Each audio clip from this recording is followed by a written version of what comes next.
Hey everybody, welcome to another video review. So this is one of those pieces that's so big that it's really difficult to get it all in one shot with just a landscape view on the phone. This is about as close as I can get to doing that. And then I'm going to pretty quickly start getting a little bit closer so we can kind of see a little bit better. So this is of course the Sideshow premium format Thor, the breaker of a Brimstone. This just got released, I think maybe about a week ago. A lot of people are starting to get it in. It's one of those pieces where sometimes, I guess, I don't know the details of how these things come about, but maybe the factory is a little bit ahead of schedule, or Sideshow decided to use a better factory or whatever, but sometimes these things kind of get done ahead of schedule. And so there were a couple emails sent out for early shipping, and a few people took advantage of that. I didn't, but it kind of got to me reasonably quickly anyways. So this was previewed, I think less than a year ago, and it's sculpted by Daniel Bell, who's begun to make quite a name for himself actually as a fantastic sculptor of really, really dynamic, powerful poses, as well as amazing anatomy. He was the one who also sculpted the RCB floating Magneto. So this is the exclusive, as you can see. He has Stormbreaker in his left hand. It's a 1500 total. And what can we say about this piece? Well, I guess we should start off with just the amazing pose. As those of you who follow my channel know, I really, really love statues with dynamic, powerful poses. And this one is one of those that really takes the cake.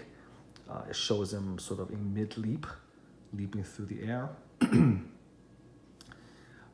And again, it sort of also underlies Daniel's Bell's sort of ingenuity when it comes to creating motion and then hiding it. So, you know, the Magneto statue he sculpted really cleverly sort of used the base and the background to give you that illusion of levitation. And for Thor, what he did it shows him leaping over the head of Surtur, the fire giant. And of course, because it's because it's Surtur, he's wreathed in flame. And so, of course, the flames are sculpted, and there's the back flame right there. And Thor is actually, his knee is actually resting with a very, very secure, large metal peg in the flame pillar right here. But when you pan out and you just sort of look at the overall base, all you see again is the head of Surtur with the flames wreathed around it. And it actually kind of looks like he's just jumping in midair over him.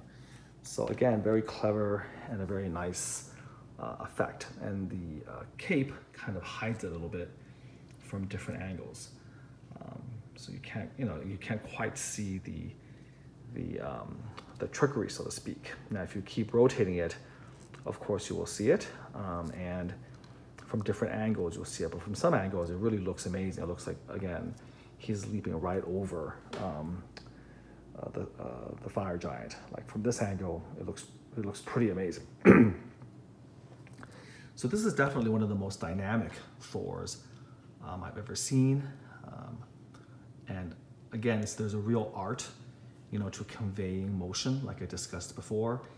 And just like he made Magneto float in midair and kind of gave him all of that, you know, anatomy to make you believe that he's floating. Here, he manages to sculpt Thor in mid-leap, and it's one of the most convincing leaps I've ever seen. Completely natural, very physiologic.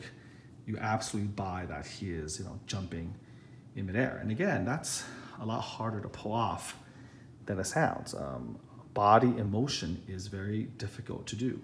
The way the muscles tense, the way the muscles look, when he's bending his arms, when he's flexing his legs, and the legs moving in midair, a lot of that is really, really tricky to pull off. And it's one of those things where you may not know why something doesn't feel right, but your brain absolutely does. So I think the first thing to really commend the sculptor on is this just unbelievable engineering and design and unbelievable pose.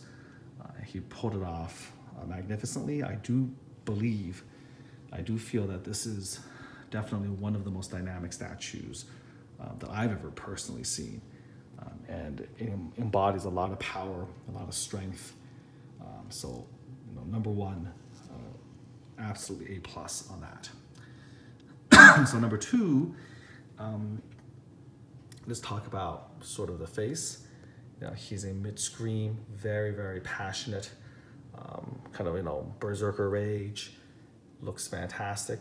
Great detail in the face. Nice blue eyes. Every one of the teeth is there, and the teeth are superbly done. I think I'll go over it with a flash at the end of the video so you can see the inside. The tongue is wet and glistening, so just a fantastic paint job. And the teeth are very accurate. There's absolutely 16 teeth below, 16 teeth above. You can see the molars, the premolars, canines, incisors, all of that. So nice, accurate anatomy, nice attention to detail. I think the thing that everybody just immediately catches the eye, the first thing, of course, is the leaping pose. But the second thing that most people notice is just the spectacular sculpture of the anatomy. Completely accurate, very, very nicely done. The deltoids, the biceps, the triceps, all the veins. This is just a crazy, accurate, and amazing sculpture of a jacked and ripped arm. So again, props for that. And it's just, again, when he's raising the arm, you can just see all of that muscle and the veins. It really looks like the anatomy of a god, of a thunder god. So this is something that, again, you cannot, you cannot do this with mixed media, fabric, costumes, or capes. You can only get this effect by sculpting it. Because again, once you cover the anatomy with fabric, you lose a lot of that definition. So this is one of the most amazing anatomical sculpts I've actually ever seen, especially, again, the shoulders and the arm anatomy is phenomenal. Also adding that little bit of vein work, does like the icing on top of the cake. Obviously the chest anatomy and the rest of the body in the back are all still very good too. You can see a little bit of the serraceous anterior muscles along here, but it's covered, of course, by clothes, so it's a little bit blunted. Another thing that's pretty nice is you can kind of see the little tiny sculpts of the fabric, very realistically done. And then as we move down, you can see the armor. This is actually not sculpted. It's actually attached on with its plastic, a little bit of faux leather, but this is movable. And you can, of course, see the plates here and here. This is what holds the mixed media cape in place. All of this is sculpted.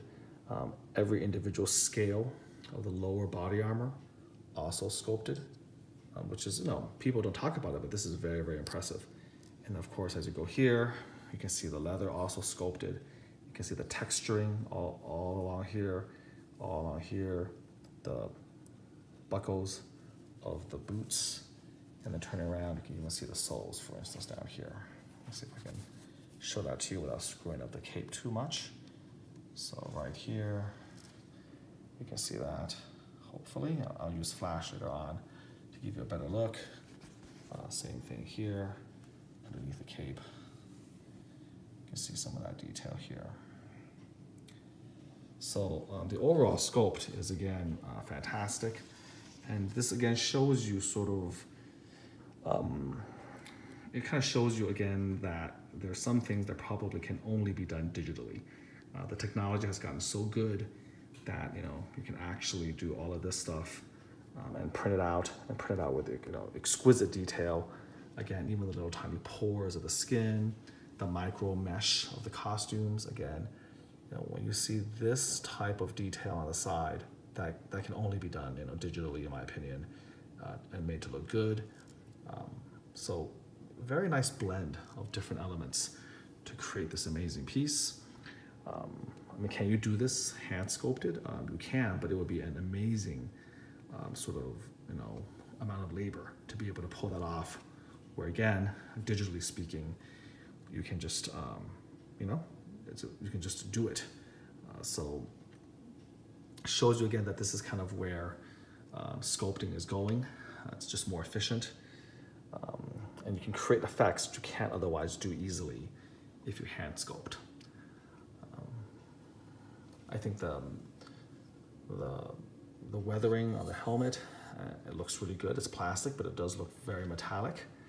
And of course, we have the two famous hammers, Stormbreaker on one hand, and then of course Mjolnir on the other. The engraving is very, very nice, very clear, top-notch, excellent anatomy again of the fingers here and over here as well. This here is the regular hand, and again, he did a phenomenal job with the fingers. You can see every little knuckle, every knob. You can see the texturing of the wrinkles on the hand. So again, beautiful work, getting the hand right. And Daniel Bell's really showing himself to be sort of a master of anatomy. And I haven't seen, to be frank, somebody as good with human anatomy that makes it look good since Claiborne Moore, who actually studied in Italy with sort of the classic masters. And Claiborne Moore has always been one of the best anatomic sculptors in the business ever. You just have to see some of his women and men to know that for a fact. And I haven't met or seen anybody come close to Claiborne Moore until Daniel Bell came along here. So pose, anatomy, top notch. What else is there to say here? The base is very nice. Obviously, the last Thor movie, Ragnarok, was a great success, and really kind of catapulted Thor back into the conversation, because the first two were just sort of so-so. They were average, okay movies, but Thor Ragnarok was really a lot of fun. And of course, his role in Avengers Infinity War also really kind of pumped up his status as well. And so I think in homage to that, when you are going to create another Thor premium format, especially something as dynamic as this, to incorporate Surtur, who was a opening villain in Ragnarok, is a really great idea. So the base is magnificent, wonderful sculpt of his head, and he did a really good job, I think, with the flames. Now, obviously, whenever you're trying to sculpt water or fire or any of that type of thing, it's tricky to do. It can come off looking really, really weird. Like, I think a previous effort with Spider-Man, which I've yet to review, is a very popular piece. There's a lot of criticism that the smoke, and the flames sort of remind you of like marshmallows, stuff like that. And so if you don't do it right, it can come off looking pretty fake. But I think, again, Daniel Bell did a really nice job showing the flames come out of his mouth, the flames wreathing him, and again, sort of using the flame as a pillar for Thor to come on. The statue is really heavy. I think it's at least 15 pounds. And, to some people who are afraid of moving it in one piece, I can tell you that the rare earth magnet that keys this support pillar in place, that holds the entire, statue of Thor, is rock solid. I was able to move the whole thing at the bottom and the top he didn't wriggle at all. So very, very steady, very, very stable base, stable statue. I have no worry at all that this piece is going to lean over time, which, you know, to be frank, was a concern and became an issue with the Magneto piece from RCB. So overall, this is definitely one of the best statues that I've seen, and is an early contender, I think, for Statue of the Year. I mentioned this previously in one of my written posts, but I think that Sideshow is far from perfect, and of course there's a lot of other companies in the game now that's catching up, and in some people's minds have already caught up and surpassed Sideshow. But the thing here that people forget is that when it comes to art design, Sideshow still has the most experience. They've been around the most, and they still have some of the best people involved. And when it comes to coming up with original designs and original, unique art designs, they're going to swing for the fences, then they're going to miss a lot. But when they do hit, it's oftentimes like a grand slam. And as long as they have people like Daniel Bell and Will Harbottle and other talent that they contract and they lock up, who's capable of creating work like this, then Sideshow is always going to remain relevant. They're always going to be a big player in the game, and they're always going to be a danger, for lack of a better term, of releasing, a immediate game changer, a grail piece, etc. I think they showed that with the Thanos on Throne. They're doing it now with Thor Breaker of Brimstone, as well as the X23 premium format. And for old-time collectors like myself, who's trying to cut back, who's trying to streamline their collections because of space issues and money issues and budgetary issues, the last thing we need really is to buy another premium format of a character like Thor or Spider-Man or Wolverine, etc. That basically there's literally dozens of them out there. And then for Sideshow to come up with a piece like this, that's essentially a must-buy because it's so amazing and so unique.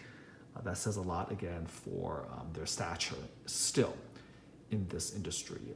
Even though I'm as frustrated as everybody else with some of their ridiculous quality control issues, some of their odd poses, some of their missteps. Again, if they got the people, they got the talent, this is what can result. And it still means that they are worth paying attention to, And finally, do not discount the fact that they still have the quarter scale market sewn up in terms of licensing. The other companies have to dance around that. And really, for still many collectors, quarter scale is still the sweet spot in terms of budget and space.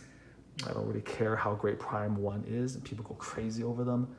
But their reach is only limited because when you do 1/3 scale statues and the base is as big as a statue from many other companies, there's just going to be a limited amount of funds and space to display them. It's a problem. Same thing with some of the more elaborate bases that XM puts out. And XM, again, can't really compete with Sideshow in the United States. It's very difficult because they don't have licenses. They don't have distribution rights here.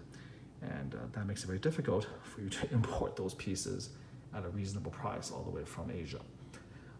So anyways, just kind of my 2 cents. This is not supposed to be, again, a defense of Sideshow. I have as many problems with them as anybody else. But when you see a piece like this that come out from, you have to give credit where credit is due. And I don't have hardly any Sideshow statues on pre-order. But when this came out, I did have to pull the trigger, as I did with the X23 premium format. And that shows, how good they are. That just when you want to swear off of them forever for all of their missteps, they wind up pulling you back in, just like Michael Corleone in Godfather 3 with that famous meme. Just when you think you're out, they pull you back in. So there you go for there. Now, in terms of some of the nitpicks, because this is like a 9.9 out of 10. But some of the nitpicks, I think that there have already been some talk about the flame effects not snapping in as well. I don't know whether that's just kind of how lucky you are. I felt that my flames went in really nicely. The seam lines were pretty reasonable. I mean, can you see this here? I mean, maybe. Some of the seam lines like right over here, maybe that's a little bit obvious. But overall, I'm not too, nonplussed about that. I think it's fine, even when you're looking at it from 360 degrees, the OSTAP. And I do live in California in a pretty dry, arid environment. And so I never had any problems really with, resin warping or polystone going to, like I said, being too humid, and that affects the fit because of expansion and things like that. I don't live in a place with normally extreme weather. And so I feel like the flames pretty good. Like I said, the seam lines you can nitpick a little bit, but from my point of view, the way my piece is, at least, they all fitting very nicely. Really like the ton effect. I'm very, very happy with the base, because a lot of times the bases are either too boring, which means they're just maybe black or stone, doesn't really do much to accentuate the piece, and Prime 1 is the #1 offender. They're just way too over the top, too big, too heavy, too busy, to the point where they detract from the statue that they're trying to sort of help display. And I think that's a cardinal sin. There are some reviewers on YouTube who have mentioned that, and I agree with them. That is, to me at least, a very, very bad thing when the base just sort of becomes too busy, and it just kind of turns me off. Too many weird things going on, and it just takes away from the beauty of the statue itself. And I think in this case, it's actually perfect because it's consistent with the mythology. After seeing Thor Ragnarok, you know who he is. It's beautifully detailed, but it serves again as an accent, and it sort of is there to help this magnificent piece up here. So it's kind of like this perfect synergy between the base, just enough detail to let you know what it is, just imaginative enough, again, to kind of capture interest, and it just helps Thor look even bigger, better. It's there to help Thor, and it kind of, shows you his power as he leaps over his fallen foe. So kind of love the balance there.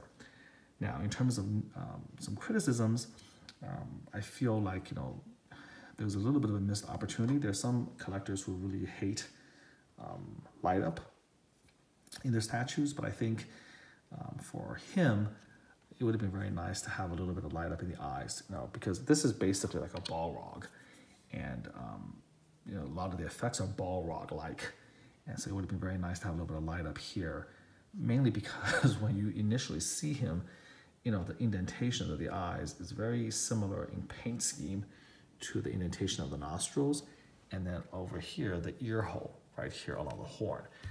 So if you don't really know what's going on, you might even think that this is the Surtur's left eye and that's the right eye, but it's like, no, that's his ear canal, and here are the eyes lying down. I mean, of course, when you take a step back, you can clearly see what's going on, but the fact that there could be any confusion when you first put them together means that they probably didn't do as good a job, I think, highlighting the glow of the eyes. Again, I realize you use LEDs, maybe you're cheating, maybe you have to do wiring, it's more expensive, the wires can fail, the lights can fail. I think a lot of companies are moving away from lights because they're just more trouble than it's worth. And that's obvious. But then when you don't use LEDs, you don't use lights, then you have to do a very, very good job with the paint in order to create even something close to the same effect. And that's really beyond what a production factory is capable of. I mean, even some paint masters have a hard time doing it. It's a little bit tricky. It's an art, it's a skill to do. So I think that's a little bit of a fail right there. Just wanted to bring that up. What else? I mentioned that. I think that people talked about the flames not fitting with the seam lines. Okay. I won't belabor this too much because everybody already talked about it, but fabric capes, at least for him, just so, it drives you crazy. So he has wires, from here all the way down to the edge. I mean, basically there's a huge wire all the way around. Every side of the cape is a wire. And ostensibly you can then, of course, begin to bend it into any way you want. But realistically, what that really means is a nightmare because it's not really easy to manipulate those wires. I can see it actually tearing out of the cloth eventually. Right over here, you can actually see the tip of it, over here against the cloth. And it's just, some people are very good at futzing the capes to make them look amazing, but there's a real skill to that because you kind of have to have some knowledge of, some innate, I guess, artistic knowledge of how the cape is going to ripple with the wind. You have to have this clear idea in your mind what it's going to look like. And if you don't have that, like most of us don't, it just becomes a nightmare. This thing comes out of the packaging essentially like a triangle. And if you put it on like a triangle, it's going to look horrible. So you have to sort of bend it down, try to make it a little bit smaller. The wire begins to warp. It's such, sort of has a mind of its own. I gave up. I mean, this is sort of the best I could do.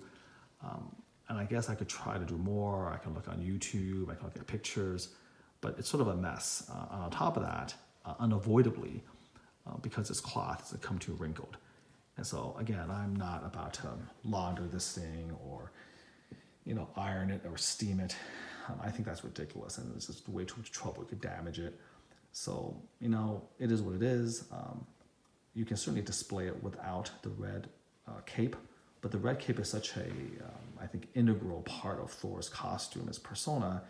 You do lose a little bit doing that, and so I do, wind up deciding to display it with the cape. So that's kind of a big negative for me.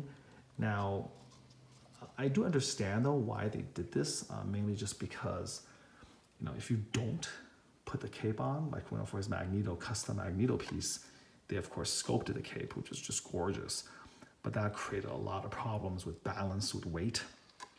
And it caused the leaning problem in that Magneto piece without the proper support. And can you imagine Thor with a sculpted cape? I told you earlier in my review that I have absolutely no worry about Thor leaning or toppling, but that's because he's perfectly centered and balanced. If you were to now add a huge rippling cloak, even if it was made out of vinyl or plastic, there's still going to be a little bit of weight.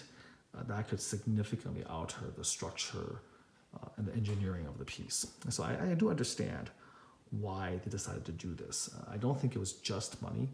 I think when they were putting together, again, the design of the piece, they realized sort of what may happen, and they had to make that compromise. So for those of you who are really good at cape futzing, and you can make them look epic, I mean, congratulations.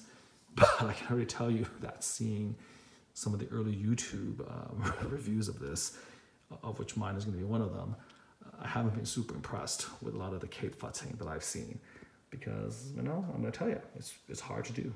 It's hard to do. So there you go. We have the cape, we have the seams, we have the paint of the Surtur's eyes and ears. And I think the last thing I want to talk about while I'm doing that, I'm just going to change it out with a regular hand to give you an idea of what it looks like when we do that. So this magnetizes right on very nicely.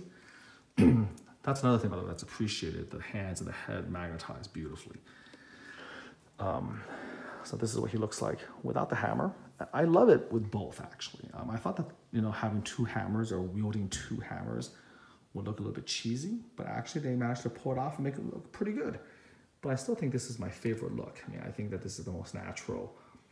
He has just the one hammer, as he most often does. It's just good old trusty Mjolnir. Those fingers, appreciating the anatomy and continuity with his forearm is gorgeous.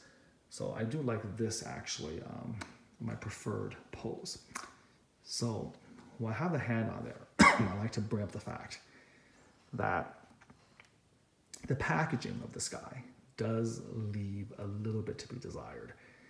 If you follow Facebook, you'll see that there's quite a couple of Thors that came with problem with broken fingers or a broken chip off the hand. And the reason for this is this. When I got my statue, I cut it open, opened it up. The base was locked in the gold of Fort Knox. I mean, they really made this base without the flames just completely immobile, which I'm glad they did, but at the same time is a little bit odd because when you take away the flames, there aren't really, and this horn here that can also detach. I mean, Surtur himself doesn't have all that many tiny little vulnerable pieces. I mean, it doesn't. Even if you just laid him in with maybe 1 or 2 little foams to keep him steady, he would have been fine. So they went overkill on the base. But for some of the other flames, and especially this hand, for whatever reason, they designed the cavity of the styrofoam really loosely. And so when I opened it, like this thing was actually loose. It actually fell into one of the, the depressions in the foam or whatever. And so did 1 or 2 of the smaller flame pieces. So I think that, designing the packaging, they dropped the ball a little bit. And I think that could contribute to some of the breakages, especially of the hand. I think the flame pieces are a little bit hardier, but the hand, I think, is because they just put it in a way where it's not very secure.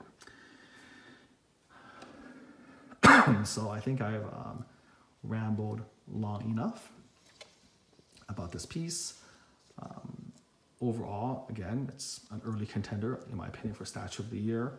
One of the most dynamic pieces I've ever seen. One of the best anatomy I've ever seen. And then you combine the anatomy with great detailing of the armor, great detailing of the texture of the clothes and the leather and the boots, an amazing base. It really has it all. I mean, and I think Stormbreaker here is a great exclusive. I think it's a little bit silly to have him wield both hammers. I would have preferred if they kept this for all of the edition sizes and then made Stormbreaker the right hand, so you're forced to choose between the 2 hammers. You can display him either with Mjolnir or with Stormbreaker, but not with both. That would have been my preference, but whatever. I think it's a nice exclusive that you don't have to have. I think this is the better and more powerful preferred pose, which is the collector's edition, the regular edition, which again kind of fits with my opinion that exclusives should not be critical to have.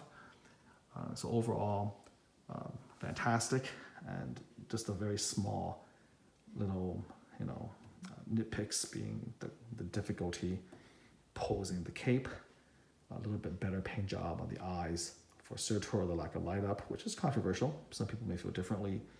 And then maybe just a little bit better engineering with the packaging. But overall, I'm confident that this is going to be one of the best statues released in 2019. And certainly one of the best sculpts in 2019. So I'm glad that you stuck it out with me this long. Hopefully this will give you some information. I think this at 1500 is a very, very large edition size. I think that this is still available. So if you have the funds, definitely go for it. You're not going to regret it. It is one of the best sculpted statues I think ever made. So until next time, take care. All right, welcome back, guys. I actually didn't forget that I was going to put it on flash so you can actually see some of the details of some of the nooks and corners. So here's his face. You can clearly see his baby blue eyes, very nice. And then look at the detail of the mouth, the tongue, the teeth, pretty phenomenal. So I wanted to kind of show you that. Again, the shading of the veins, the musculature, excellent work. And then here goes. You can actually take a look at the boots here, right here, and down on over here. Look at the texture of the pants. Have an opportunity to see that now. And again, some of the detailing, the micro texturing of his costume, of his clothes. Just overall, again, magnificent. And under flash, you can kind of see the eyes, the nostrils. And they gave him ear holes. I really don't know why they did that. I mean, do you have to give him ears? I mean, right next to the horns. It's a nice detail, I guess, but it does sort of muddy the waters a little bit. I mean, I don't think anybody would complain if it's just like a, solid horn, for instance. Because, I mean, look, doesn't that look like, it could be a pair of eyes if I shoot it from this angle? And they're painted almost exactly the same, which is just silly, I mean, I guess he has, fire come out of his ear canal as well. But no, this is actually the face right here. And again, that's his ear canal. A very odd detail that they decided to add to a fire giant's, imaginary fire giant's anatomy to make it accurate. So there you have it. Short little epilogue to the main review, but I think this is one of the cases where having Flash really helps, because otherwise, it's really hard to showcase, at least on video form, some of the exquisite anatomy, of the teeth and the tongue and the oral cavity and all of that. Look at that expression. Perfect. All right. Till next time, take care.